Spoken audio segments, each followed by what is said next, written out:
What's good, assholes? Welcome back to another episode of the weekly show. This show's been kind of like the not so weekly show, but gonna try and make it more of like a weekly show going forward. Yeah, we got like a month of bullshit to cover. I've missed a lot. We've had like World Cup finals went down. There's been team changes. Bikes have been released. Videos have been released. We got a lot to cover. We'll start by just, I haven't even talked about the World Cup final. So that's where we got to start. Like jaw-droppingly dramatic World Cup final. I mean, everyone by now kind of knows the deal.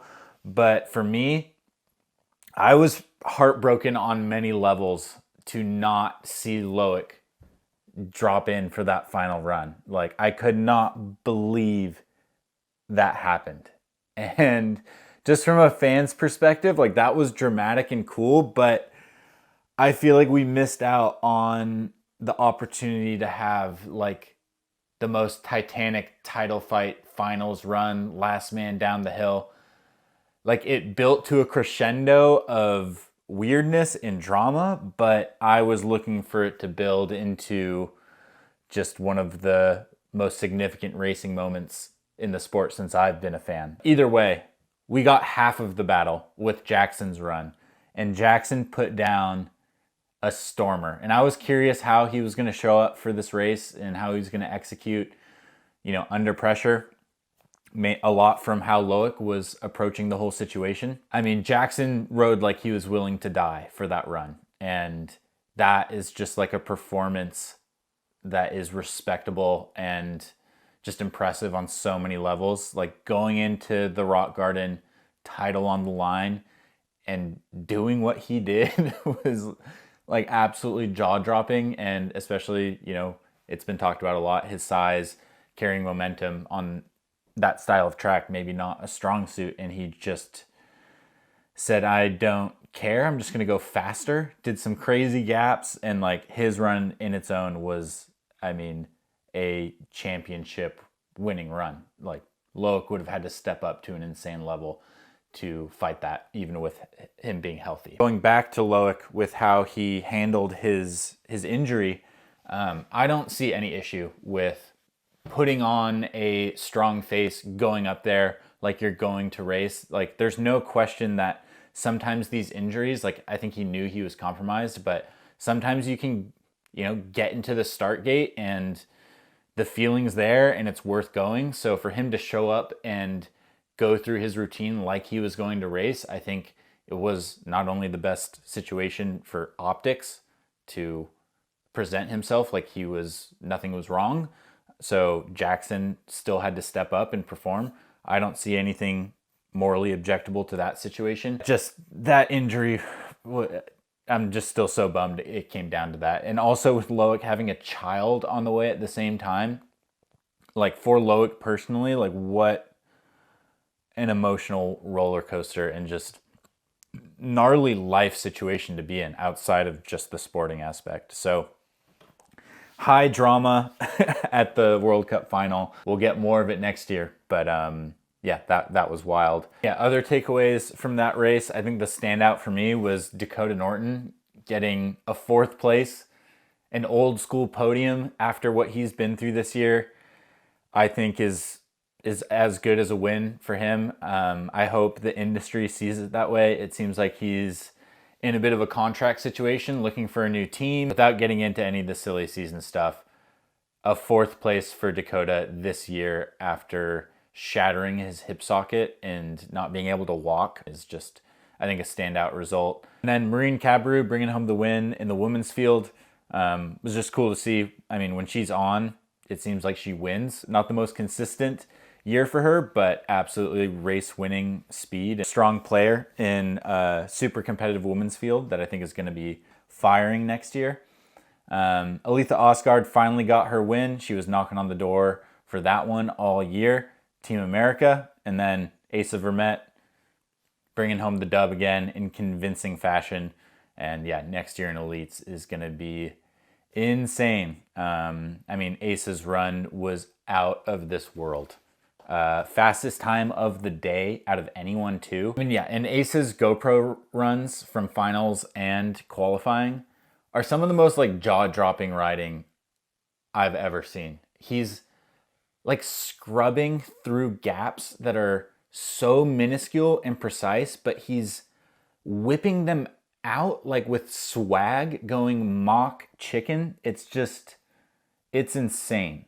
Like, Ace's riding style is very inspirational, and it's not like these guys are just going fast and riding clean. They're like popping off the rev limiter, and now they're doing it with like scrubs and like swag mid race run. It's just like absolutely insane. That kind of covers it up from that race.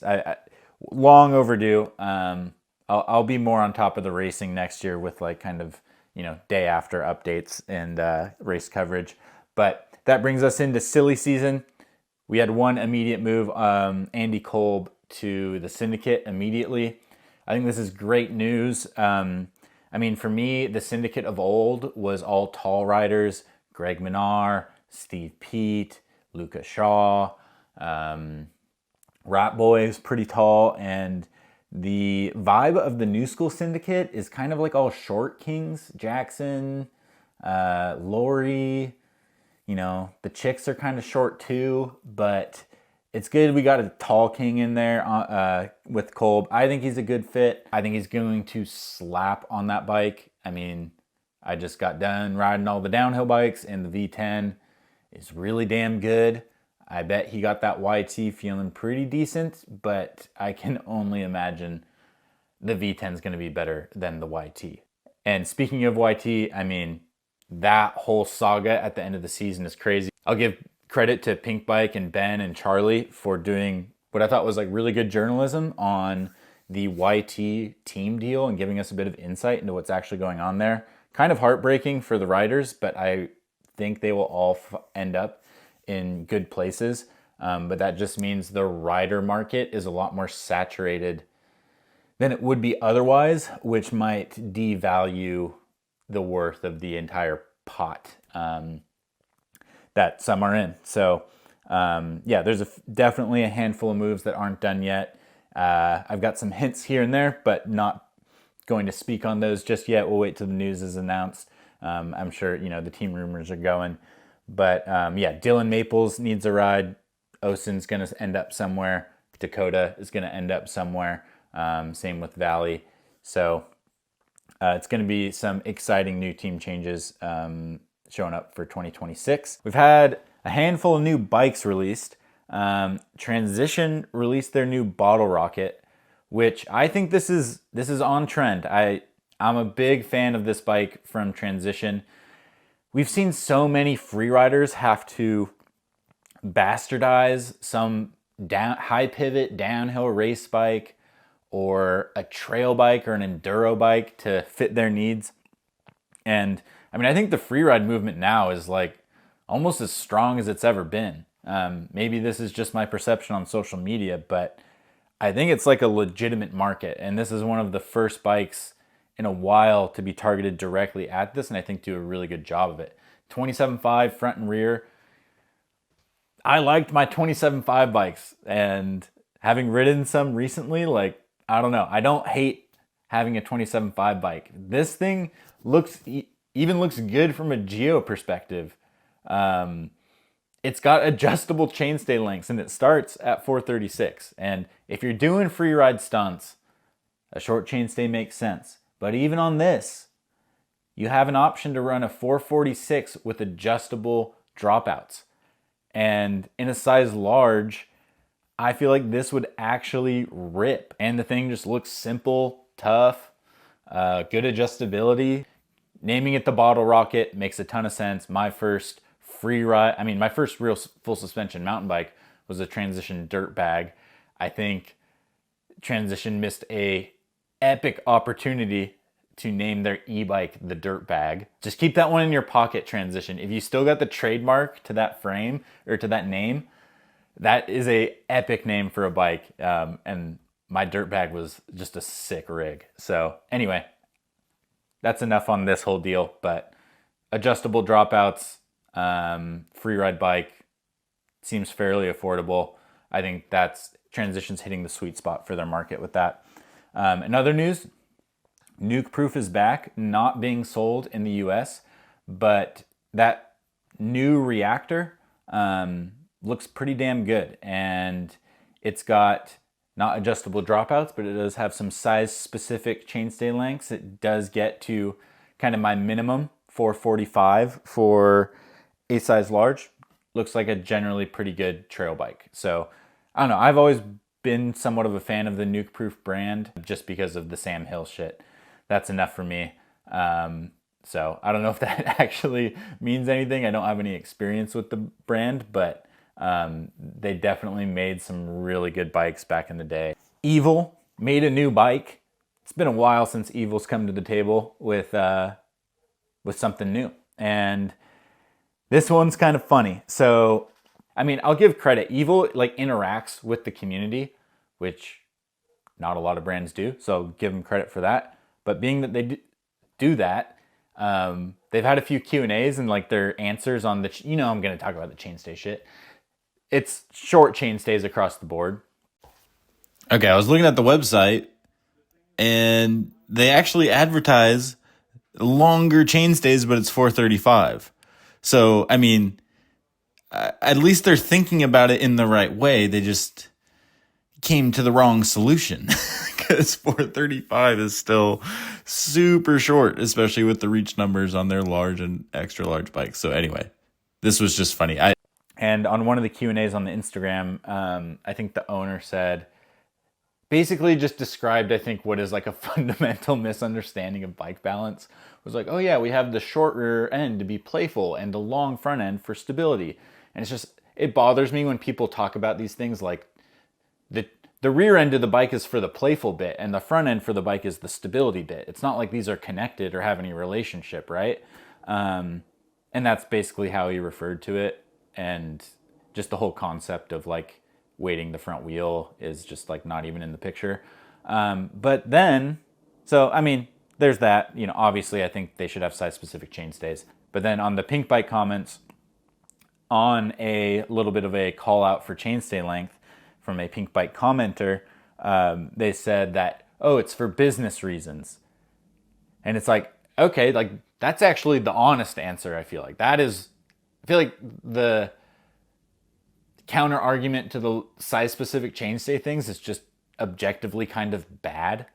You can argue like what range you want to be in, but to say that doesn't make sense is, I think, I don't know.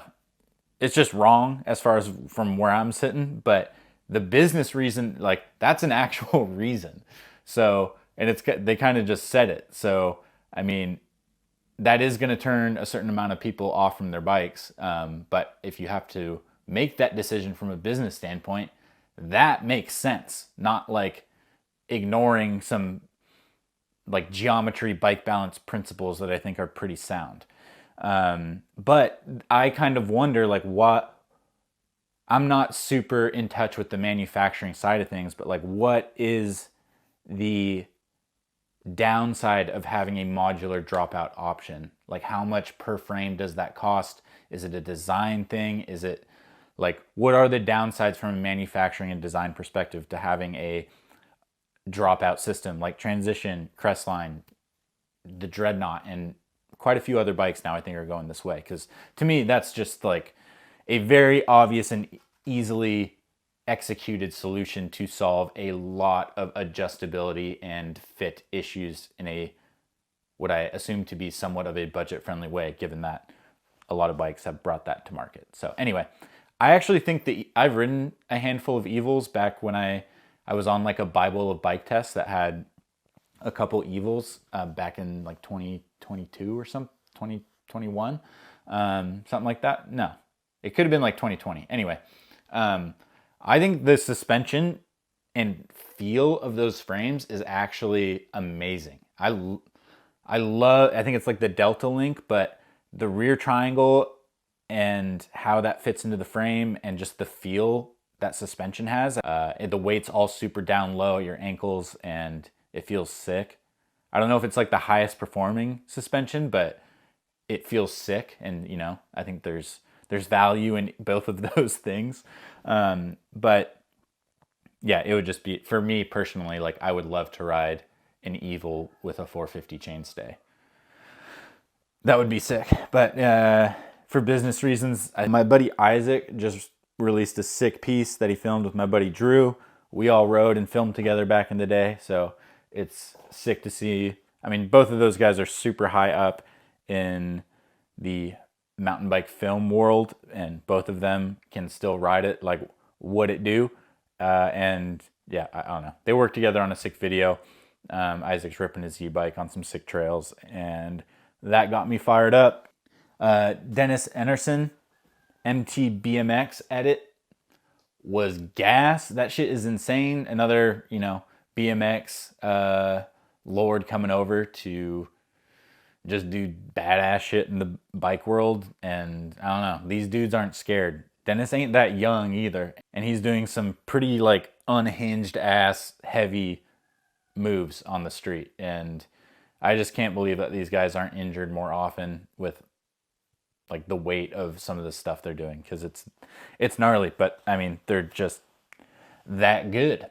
And then maybe on not so positive of a note, UCI has been coming out with the video series about the EDR World Cup, Grit and Glory.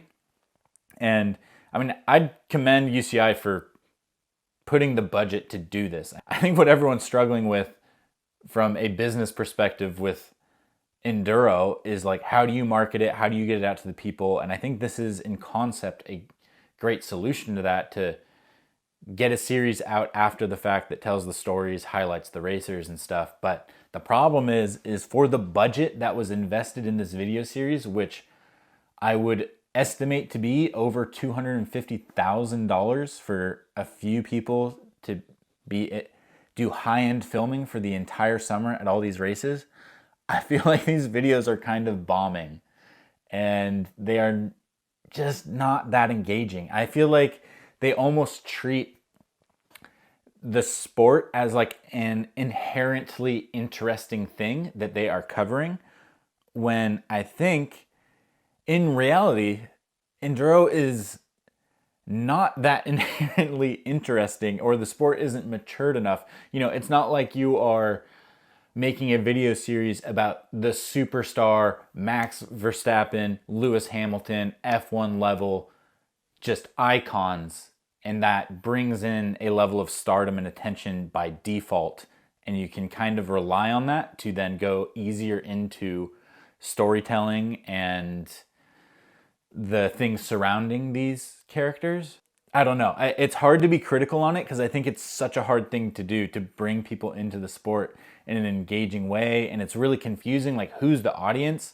Is the core audience big enough to cater to? Not kind of do all the kooky hype stuff, like it is the most demanding sport, like have a 4-minute intro dedicated to explaining what Enduro is. So it's like having it targeted to the wider audience almost makes it lame to the core audience. But who is the wider audience for Enduro? Like, who's gonna get pulled into this? So it's a confusing problem. But regardless, I feel like this series struggles to really bring people in and be invested in the videos. They're kind of long. I find myself checking out. So I don't know. That rant didn't really have much direction. I just think I'm like worried. It's a worrying thing for the sport, for this video series, this high budget video series dedicated to Enduro, to be like not doing that well. Like this video, this bullshit ass video that I'm making, this junk ass video has potential to get 10K views. That's where they've hovered around. So, some of them have gotten like 20, 25K views. I don't pay myself anything. This video might make $60, and that's what I make off this video, max. But I'm sure to make one of these videos, the budget is easily within $40,000, something around there, with all the time, equipment, personnel to fund this. So that just makes me go, ooh, that's less than ideal. So what do you guys think? Have you guys been enjoying the series? Have you been following along? What are your thoughts? Is there a better solution to market Enduro? I just hope that like this doesn't kill the sport. And the last thing, speaking of Nukeproof and Sam Hill, you know. The old school video recommendation of the week is this random helmet cam from, well, it's not random. It's the helmet cam of Sam Hill winning the Maribel World Cup, I believe in 2014. Only available on Pink Bike in 720p. But, I mean, compared to like Asa's GoPro and I guess some of like Amory's runs over the years, this is like one of the sickest GoPro runs of all time. And Maribel as a track, I don't know. The tracks don't really look like this anymore. This track is bad to the bone. And yeah, I mean, what Sam is doing on 26-inch wheels and on an aluminum frame, not that that's a bad thing, but just a 26-inch Nukeproof is pretty dope. So anyway, watch that if you want to get more fired up on bike stuff. But that's about it for me. Subscribe to this shit if you like it, and hit me up on Patreon if you like it a lot and want to hit me up for $5. I do exclusive Q&As over there. Got a lot of exclusive behind-the-scenes footage from the downhill bike shootout, and just talk bikes and answer setup questions and things over there. So that's a great way to support the channel. Either way, thanks for watching, and I'll catch you guys in the next video. Peace. Peace.